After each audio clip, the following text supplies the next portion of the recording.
Ankleshwar notify અને AIA દ્વારા નોટિફાઈમાં plastic banner મુક્ત બનાવવા અને આશ્રય સાથે ડિજિટલ યુગ તરફ આગળ વધારવાના LED સ્ક્રીનનું લોકાર્પણ કાર્યક્રમ ગોલ્ડન પોઈન્ટ ખાતે યોજવામાં આવ્યો હતો. આ LED સ્ક્રીન થકી GIDC વિસ્તારમાં જાહેર નિવેદનતા, સ્વચ્છતા જાગૃતિ સંદેશ સહિતના સરકારી જાહેર યોજનાની જાહેરાત કરવામાં આવશે તેમજ ધંધાકીય વ્યાપ માટે ડિજિટલ એડ પર સ્ક્રીન પર થકી પ્રસારિત કરી તેના આવક નોટિફાઈ મેળવશે, જે વિવિધ વિકાસશીલ પ્રોજેક્ટમાં ઉપયોગ લેવામાં આવશે તેમજ વધુ એક LED સ્ક્રીન ટૂંકમાં ઊભી કરવામાં આવશે.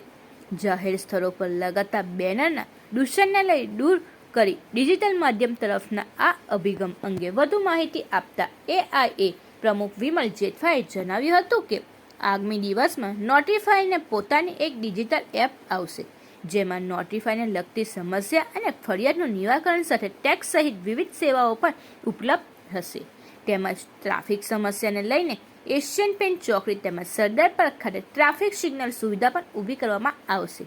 આ પ્રસંગે GIDC RM Vikas Patel, notify chief officer Chintan Patel, notify chairman Prabodh Patel, AIA secretary Nilesh Patel, digital committee chairman Yogesh Patel સહિતના અધિકારીઓ અને AIA હોદ્દેદારો ઉપસ્થિત રહ્યા હતા.